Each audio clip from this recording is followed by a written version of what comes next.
Well, you'd be very pleased to hear that or very sad to hear, that the debate in the House of Commons has just ended, the Brexit debate for today. There's still 3 more days to go before they vote on Tuesday. Let's talk now to these 18 to 20-year-olds who could not vote in the referendum, but who are now of voting age. Now, I have been a hack or a journalist for the last 40 years, and in those 40 years, I have never seen anything like the scenes we've had in the House of Commons over the last couple of weeks. And I'm wondering what you think. After all, your future is at stake. What do you make of all this? Who has any thoughts about what they really make of what's going on? Are they really thinking of you? Are you interested? Are you... Yeah, let's hear from you. I think the whole campaign actually patronised young people a lot, and still is, especially the People's Vote campaign, because they've been trying to sort of buy young people off, especially with things like cheap holidays, and they're not talking about the real issues, about the way our country has gone for the last 40 years, austerity in Greece imposed by the EU, all of these really important things. And Parliament has completely missed the point as well. The EU imposed austerity on Britain?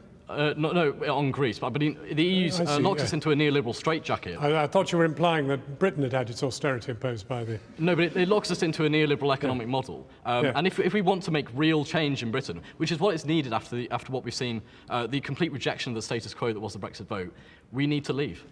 We need to leave. OK. Anybody believe he's right or wrong? Well, I just totally agree with that, and I just wish the government would get on with it. As much as Theresa May's... You agree with that? Yeah. As much as Theresa May's deal is bad, I think it's better than avoiding the chaos of a no deal, and we need the certainty now rather than trying to delay it. So you're all leavers? You're all leavers? Leavers? I think what's clear from Parliament at the minute is that actually no one knows what's going on. No one knows what's going on. No one's got a clue. And as such, we're in an absolute complete mess. And someone needs to come up with something that's going to take us somewhere, because at the minute we're going nowhere. But does that make you angry, despairing, or I mean, what do you want to do about it? You said that someone needs to do something about it and we need the certainty. Well, Theresa May's deal does provide that certainty, doesn't it? I mean, you've got businesses across the country backing it because it's about bringing that certainty to leaving the EU whilst delivering on the things that the people voted for. What's happened to these MPs then? I mean, why do they think it's such a wretched deal? I think the MPs themselves, so you've got the Remain people, you've got the hard Brexiters like Jacob Rees-Mogg, they're all looking at it as in, I want my perfect Brexit or I want my perfect Britain in the EU, rather than looking at backing the result of the referendum and getting something that is good rather than perfect. Well, let's clear our throats. Who's backing May's deal? Let's hear you. Let's see. 1, 2, 3, 4, 5, 6. I just want to go to you quickly. So I'd just like to comment on his neoliberal point, really. I'm actually the Member of Youth Parliament for Wakefield, so obviously Jeremy Corbyn spoke in my constituency yesterday. Really, in terms of neoliberal policy, the EU actually makes different member states privatise different public sector industry, different public sector. So you feel basically we should leave? Yeah. OK. Well, there's an interesting number of leave. Clearly, the Remainers don't feel very strong voiced tonight. Anybody got anything you'd like to say? I feel like having a second referendum is quite dangerous as an idea. I feel like once we were told that people told it's a once-a-generation thing, and then suddenly people are now asking for a second vote, although I would have voted Remain, I feel like it kind of devalues a vote, and that you've now set a precedent that what should be a final say. Imagine like in the 1970s, when they were voting on the common market, if people who are our age suddenly said, well, we don't want it, can we have a second vote? You kind of mess around with the actual idea of democracy. So here's an opponent of a second referendum. How many of you actually want the opportunity to vote? Quite a large number. Femi, what do you make of this?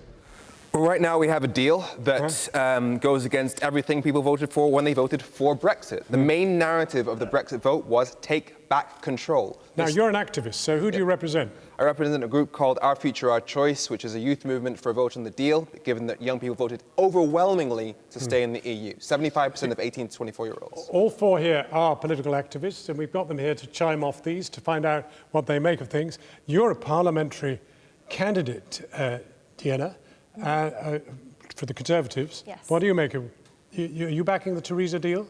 I think when I voted to leave very, very, very strongly, and I thought that at that point a deal would be the best possible outcome to provide some sort of certainty. But I don't necessarily think that no deal would be the unmitigated disaster that a lot of the fearmongers make out either. So either May's deal, if we can get a few more assurances, or no deal I'm in favour of, as long as we leave. But she herself says, it's my deal, no deal, or remain. She's offered the three options, and she keeps repeating it. Very interesting. Are you a bit alarmed by that? No, I've heard it before. You know, as a candidate, we get many briefings. But no, for me, we definitely need to leave. We need to deliver on that. And anything that we can do to prevent us remaining and ruining the trust that we have with the British people, we need to do that. It's rather interesting, Rania, because it seems that people are not that hot about having a second referendum. I mean, they're a good show of hands, but not the majority necessarily. And there are quite a number of leavers. I think, yeah. I think firstly, it's important to acknowledge that if we're thinking about young people, the people who want to leave the EU are not representative of the majority of young people in this country. The majority of young people in this country really value our relationship with the European Union. And I think it's also really important to think about why people like Hugh and Deanna, people like Boris Johnson and Jacob Rees-Mogg, why these people are so scared of a people's vote. And it's because they are worried that they will lose it. And I think if you claim to be representative of the will of the people, you can't be scared of more democracy. Well, nod. But what do you say to those who say, but you're denying the democratic decision of 2 years ago? Well, I completely understand that we are the youth and we have a right to speak. We are completely powerless right now, to put it bluntly. Democracy is fluid. It's not black and white thinking. It's not yes or no. And opinions change. They are no longer representing how majority of people are feeling, in my opinion. Anybody support that view? Yes. I support that view because I support a people's vote. I believe that the Leave campaign was run on misinformation. Mark Carney, Governor of the Bank of England, came out afterwards and said the figures that the Leave campaign put forward, they weren't accurate. And I believe that a people's vote, if it happened, that result would be completely different.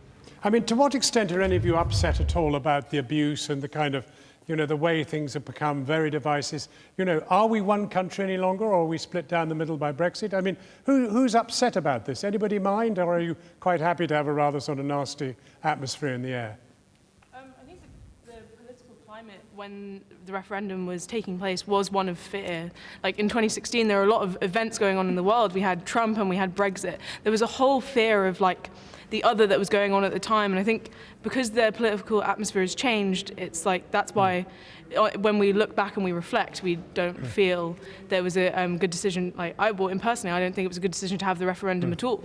That's why I also don't support another referendum. I just think it's up to, we've elected Parliament to go and represent our best interests. Why don't they do that, and why don't we trust them to do that? What's another vote going to do, apart from divide opinion further? But now, what about the whole idea of Britain alone, standing in the world and renewing all its acquaintances with the empire and the rest of it? I mean, to what extent do people worry about Putin? About Trump? I mean, are they going to be useful allies once we're out of Europe? I mean, do you have any worries about how the world's going to be when we're out on our own? Anybody? Yeah. Well, the future is the rest of the world. The European Union is a stagnating economy as a whole. It is extremely protectionist, and the wider world, there's a lot of growth in the wider world. Let's look at Africa, for example. Other countries that look after their own interests, such as China, are investing billions of pounds in Africa because they know that is where the growth will be in the 21st century. Why can't we as Britain do that? Right, well, stirring stuff. Do you agree? I disagree. I don't think that, like, how is being in more of a collective situation better, like so much better than being in one single place? Because it's protectionist. We do not have the wider world to freely trade with. We will have. Is Mr. Trump being protectionist? Will he be welcoming us in? Of course, it's America first for Mr. Trump, but it doesn't have to be Britain first for us. We can trade with other countries without the restrictions and the bureaucratic restrictions from the European Union. We don't have to worry about that anymore. Yes. Sorry, I've had you already, darling. Where are you? Yes, go for it. I think the idea that we can trade with the rest of the world freely as long as we leave is a bit wrong. I actually campaigned to leave, and I've swapped sides now, purely because of how shambolic and chaotic it's been. But if you leave the EU, you still have to choose what regulatory alignments you have. You either go with the US, which is less strict on food and health and safety, or you stay aligned with the EU. So the benefits of leaving the EU aren't there. Why are you shaking your head?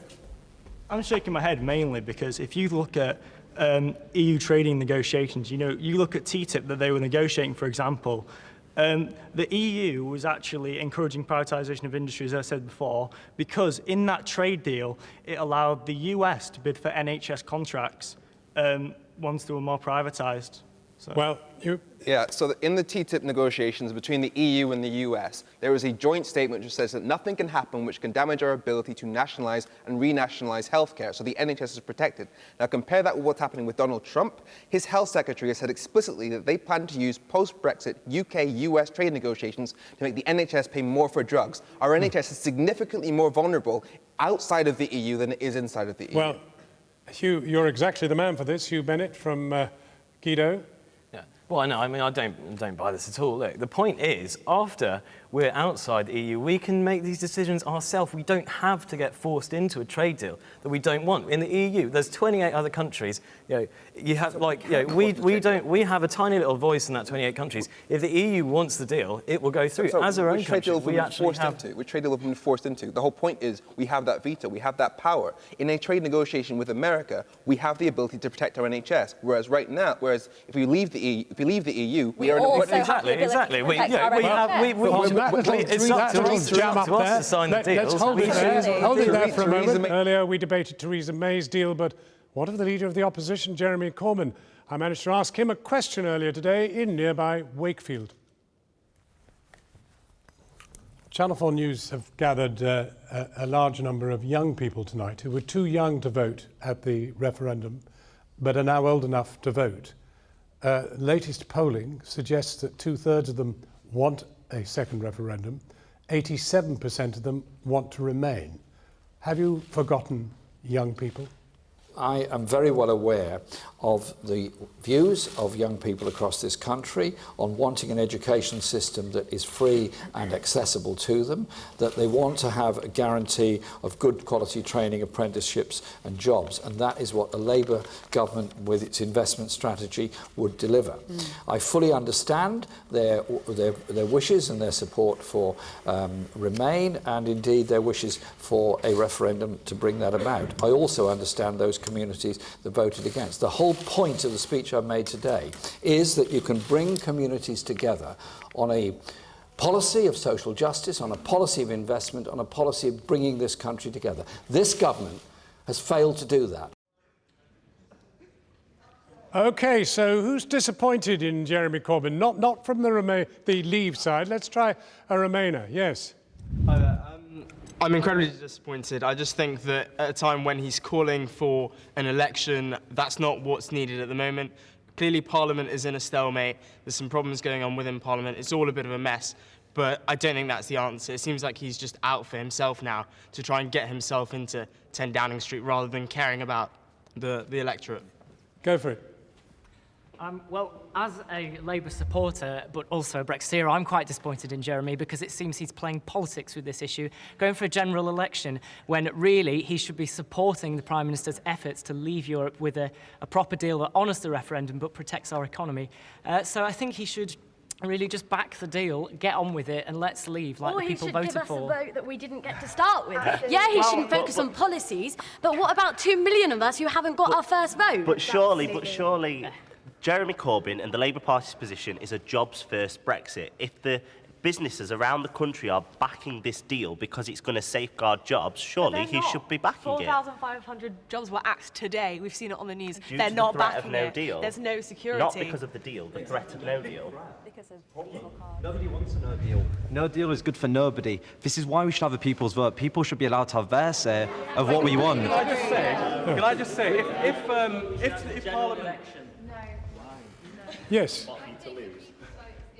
We're going to clean up the situation. We, as 16-year-olds, 16 to 18-year-olds, weren't given the vote back then, and it's going to affect us the most. It's the most defiant issue of our generation. No, I don't think that's right and to at ignore all. us and to ignore the rights that we're going to lose, such as right to live and it's work not about in the EU. ignoring. It's not fair to ignore us and ignore the 3 million citizens The issue is who are used as here. bargaining chips The issue throughout is the whole here of the is that there's no unity referendum. within the Parliament. Okay, I might have voted Remain, but I'm in the minority, so I move with the majority who wants to leave. Now, what you've done is you've created a Parliament that's in absolute political disarray, and you've decided to ruin it for your own political gain. What we need to do is come together, because if I've got my own teammates sat next to me who should be trying to work for a better Britain... But what do you come together around? You come together around the majority vote that was Brexit. We have a tiny, tiny majority. If you take all the people that didn't vote, if you take all the people like us who couldn't vote, it's not really a majority, really, is it? Vote in the election that just passed it. You can't just say, oh yeah, there was people who didn't get to vote before.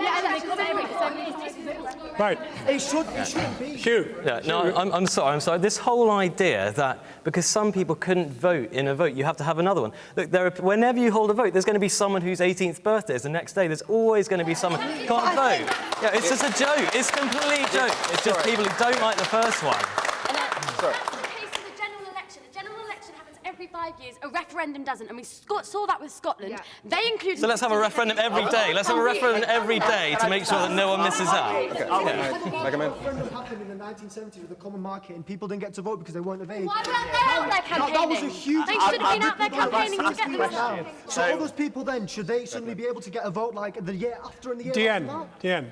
I think one thing that we need to bear in mind is when the referendum was called, when David Cameron stood up and delivered on his Conservative manifesto commitment to deliver that referendum, he said, this will be a once-in-a-generation opportunity to have your say But on as Europe. a Conservative candidate, are you proud of a Conservative leader who called a referendum in order to heal a problem in his own party? I don't believe that's why he did call the referendum, though.